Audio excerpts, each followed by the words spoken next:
What is up, guys? It's Sancho, your favorite Mexican platter, and today I decided to take it back to the roots. The roots of this channel from what I'm used to.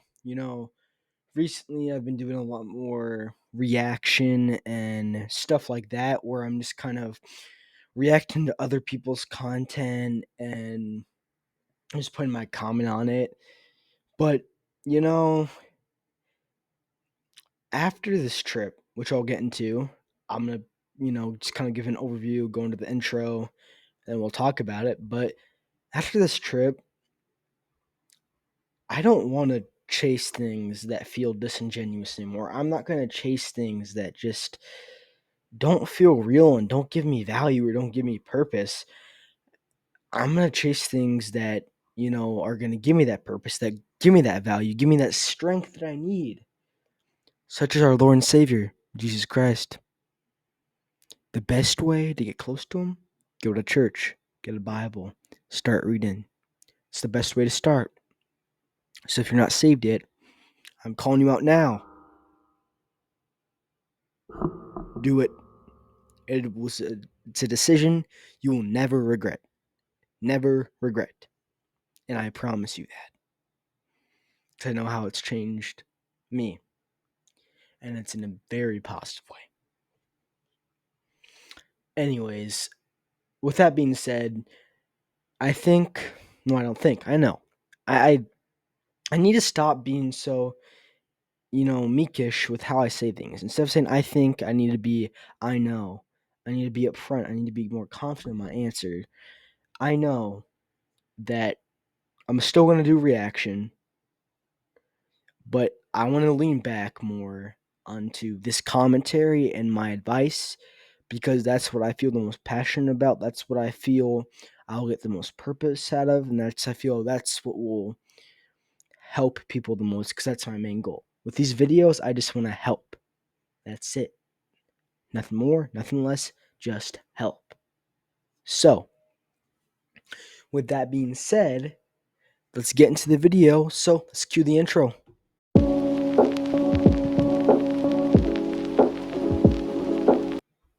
So let's get into it. Let's talk about the mission trip itself.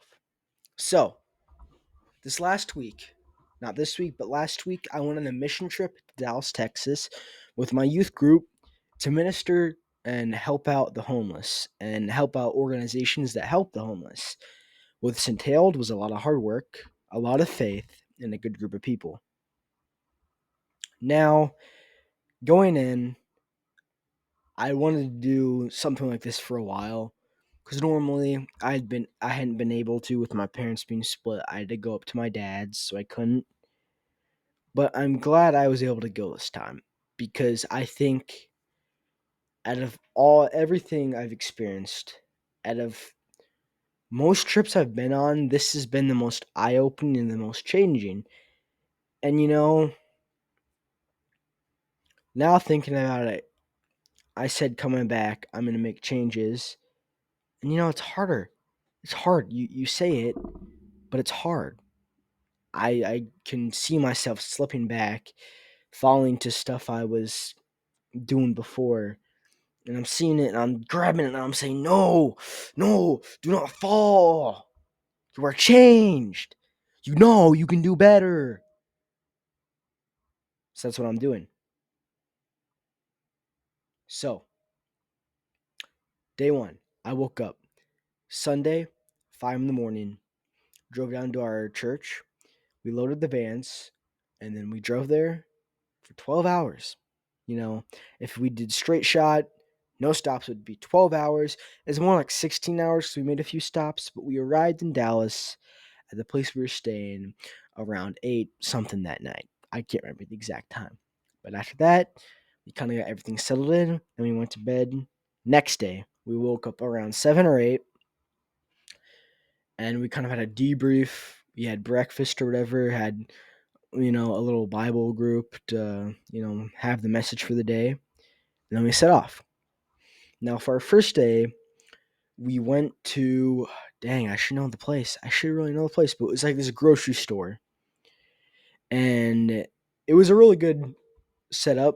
You see, they had a bunch of shipments and They had food and stuff, and they gave, the more poor population, homeless people, they gave them these cards. They can come in daily, and they could get their groceries and food and, just the stuff they needed to, get by on a daily basis. But they didn't just do that. They would even bring in like homeless kids or, people in need at a poor situation. For like Christmas, they'd supply families with toys, or for like school dances or school occasions, they'd supply supplies for school, dresses, they'd, serve hygiene, they had food stuff, just a lot of good stuff. And even just that first day, going into this place that was, so different, so different from anything that I'm used to in, you know, my normal everyday suburban sheltered life. It was crazy. Just let alone the scale of how many people they were helping and how many people were actually in need of what they were doing.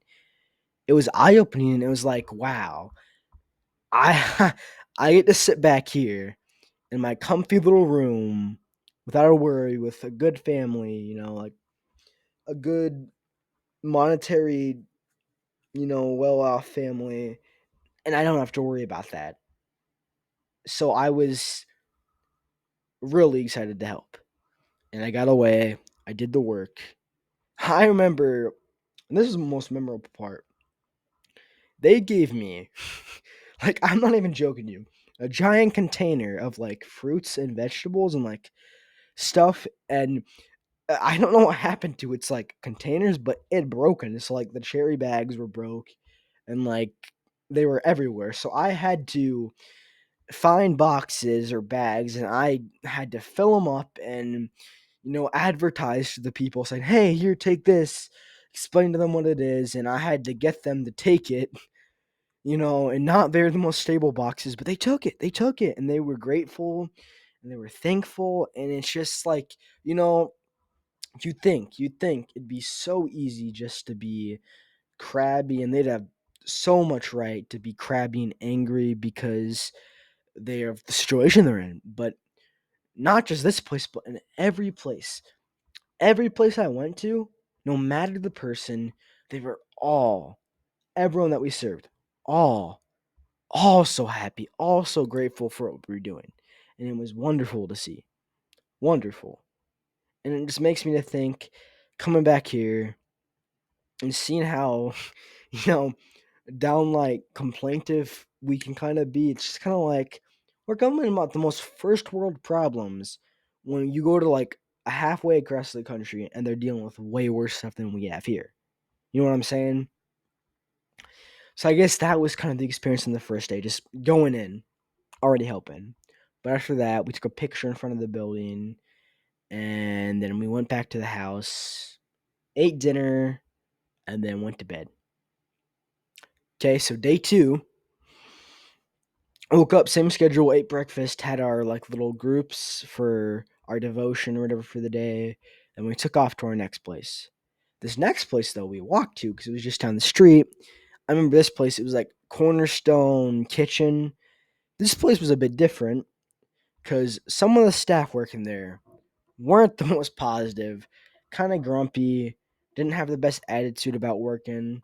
A specific lady, don't remember her name. I mean, I didn't really deal with her, but everyone else, the rest of the staff were really nice. Just really, so one lady that was kind of grumpy, But we went there, we prepared food and stuff, and then eventually, around 1 or 12, we opened the doors to the homeless. They came in, we served them food, while we also, well, we didn't, but they provided like a church service too. So like they delivered a message, they had music, kind of an interactive thing while they eat to keep them entertained and to get them closer to God.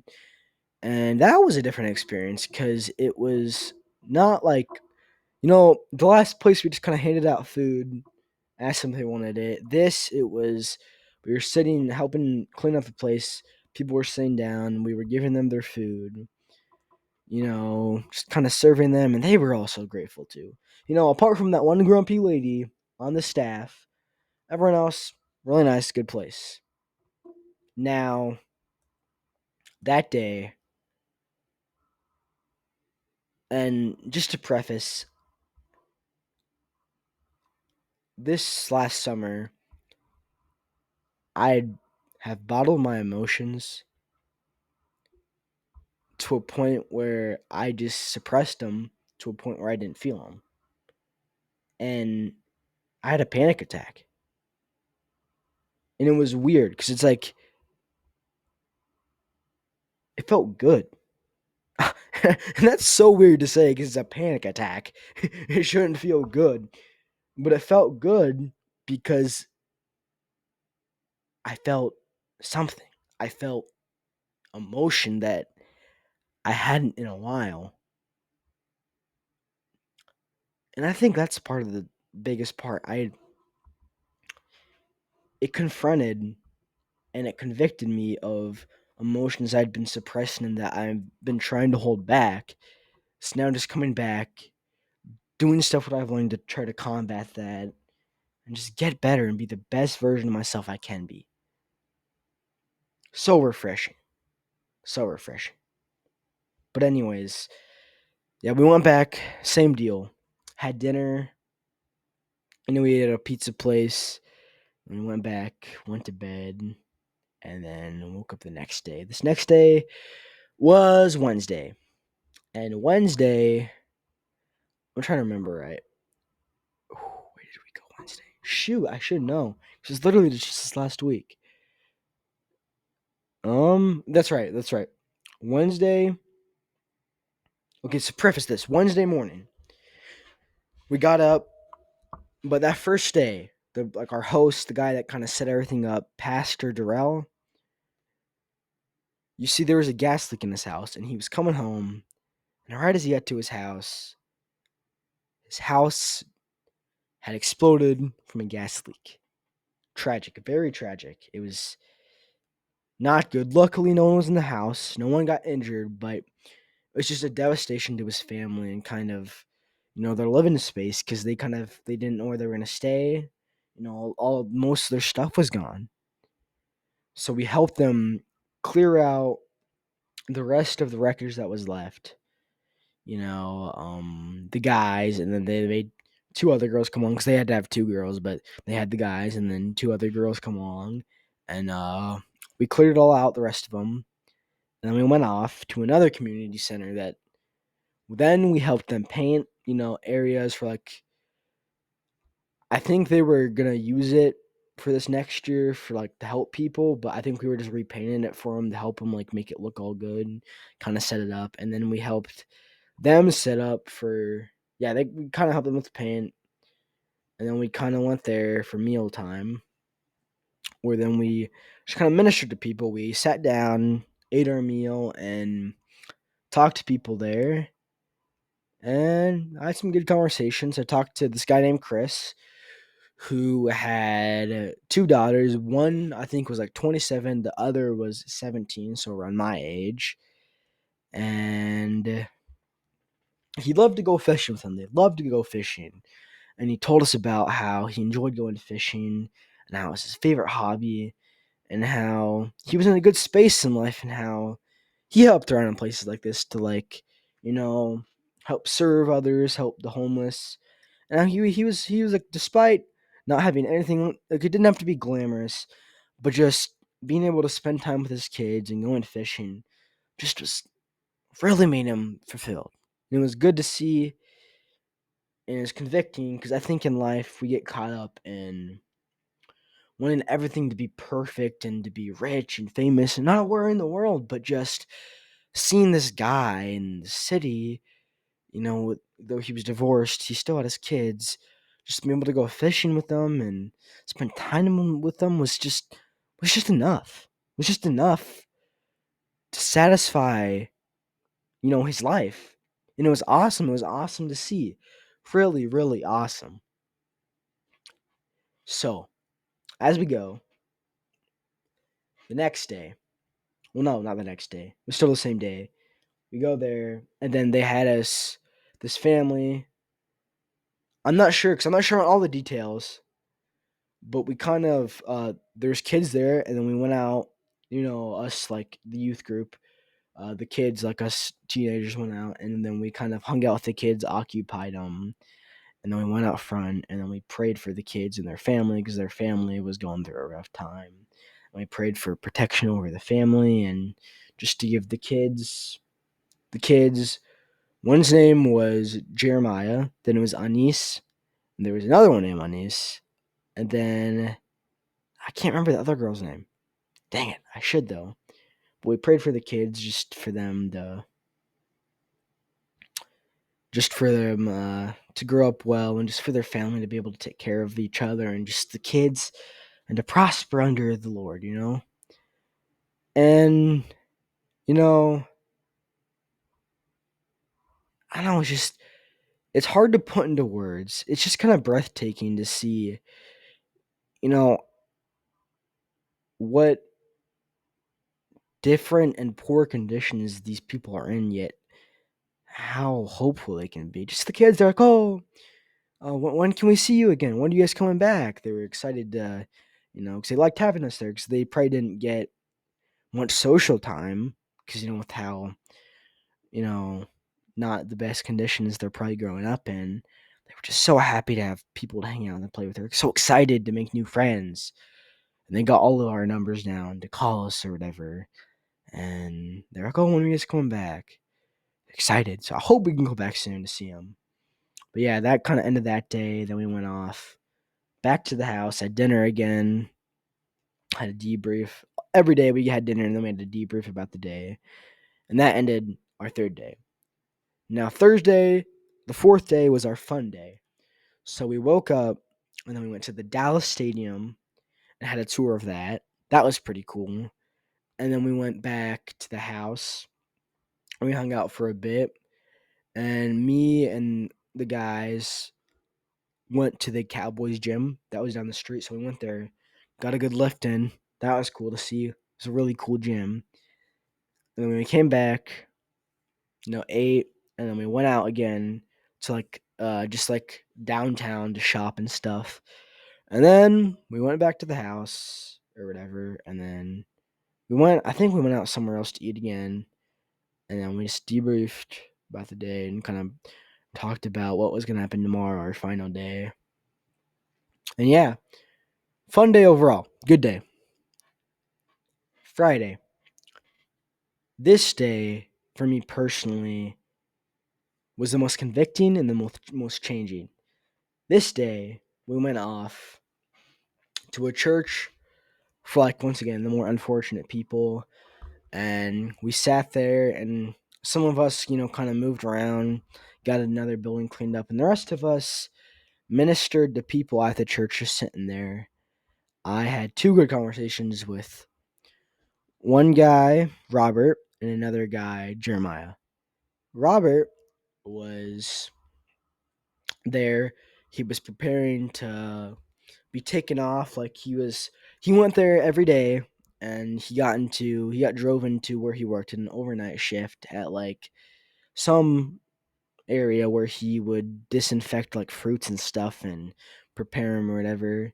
And he worked long hours at night, and he was real tired. He's exhausted. But he told me about his passions and how he wanted to get a car or a truck like real bad because he loved driving. It was peaceful to him, and he enjoyed that. And talked about his wife or his girlfriend, and then his kid that was going to be 10 here soon in August, and kind of about just how he couldn't complain, and how his job that he started, and how he really thinks it's going to be fulfilling, and how he thinks he'll be able to go up in the rank and be real successful. And that was awesome. That was awesome to hear that. Not may not being the best, financially, but still was so hopeful for his career and how he could expand. That was awesome to hear. And my next guy I talked to, Jeremiah, he couldn't work anymore. He wasn't in the physical state to be working. He had diabetes. He said he had cancer. He had arthritis, and it was different because he had so many gifts. I mean, the guy was really intelligent, Jeremiah. He kind of took apart stuff from scraps and he built speakers and like car radios just from like off his mind. He just did it by himself without instruction. It was cool. And he knew his stuff about scripture. Like we talked about it. I mean, at first I was a bit worried because it's like, whatever. He said some stuff that I wasn't too sure about, but he was able to bring it around, and put a good message in. I was kind of like, okay, maybe, maybe he isn't this way that I thought. Maybe he was. He kind of brought a full circle around, and he had a Juby was his dog. She was like a 10-month pit bull, so she was still fairly young, pit bull breed, and he was training her himself to be kind of his service dog, which was really cool. And he was aspiring to be a preacher because he did know his stuff. And it was really cool to see that the two people I met that I actually had a good conversation with, they were so hopeful for their career and what they were doing for the future. So I've been praying for them. Everyone I met. There's another kid there that, you know, my other friends, spent a lot of time with. Junior something. His full name was Junior something, but they just called him Junior that they got close with. And yeah, um, I mean, once again, the kid didn't really know what he was going. Like, he was young, so he didn't really know his situation. But once again, it's kind of sad because he doesn't really know, that he's in a bad situation, but he's still real playful and real energetic. It was cool, you know. And you know, I was around him a little bit, you know. He called us his friend, and we went back to the house, ate, and we prepared for the service that night at that church. We were gonna do cardboard testimonies, and then two of us actually did a full testimony. So that was cool. That same day, actually, I got a haircut at a black barber. 10 out of 10. Would recommend. Loved it. Sorry, I got a hat right now to cover it up. Maybe y'all will see it in another video.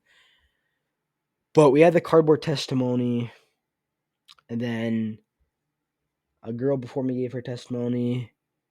Then I gave my testimony. And I think it was hard. I mean, it was really, really hard because it's the first time I had talked about, trauma from my childhood in front of like a crowd, like a mass of people like that. And I broke down during it. And I just, I knew I had to do it eventually. So I thought, I'm going to confront myself here and now. And I'm going to do it now. Because I know this is a good time to do it. In front of people that need to hear it anyways. They're not in their best place. And I hope through this, my very unprepared but emotional testimony, that even if it was just a few people, that it reached someone who needed it, and that it changed their perspective, and that it gave them motivation to, make a change. But just the whole trip, it was, life changing, really wide eye opening. And now I'm gonna make changes here, back in my normal life. Like I said, I've seen a little relapse and kind of some of the people I hang out with or some of the stuff I've been doing, but I will. I will make the change. No doubt in my mind about that. I want to. I have to. Not just for myself, but for the future. And the hope is to eventually have a wife and kids down the road, and just to be the best father for them that I didn't get. Yeah. Yeah. So that's the hope. That's the hope. And yeah, I really don't know what much else to say. I mean, then we just kind of left. We went back, door dashed food for dinner, and then went to bed. Saturday morning, we cleaned up everything, loaded the vans, went back, another like 16, 15-hour drive back home. And then we got back like at 1 in the morning, 1:30, 1:40 in the morning, went to bed, and yeah, it's almost been a week. So I thought I better make a video before it's too long and just share my experience and give you guys an update on what's been going on in my life, because genuinely it's been so life changing. And just want to thank you guys. I saw it, 51 views on one of my videos. That is insane to me. So definitely gonna keep up with the reaction, but now I kind of know how to format my videos better. My thumbnails definitely working. But yeah, I really hope you guys enjoyed it, this video and those videos, and just hope you guys are on the lookout for more good content from me, because I'm trying to make genuine, true content that I'm going to be passionate about, and that I'm going to put energy into, and that I'm going to put effort into. So maybe for sure reactions, but expect less reactions and more commentaries and stuff like this, because this is what I'm truly doing this for. This is what I truly am genuinely passionate about, stuff like this. So expect more videos like this. But anyways, without further ado, thank you all for watching. This was Sancho, your favorite Mexican platter, and I'll see y'all in the Barbados. So, peace.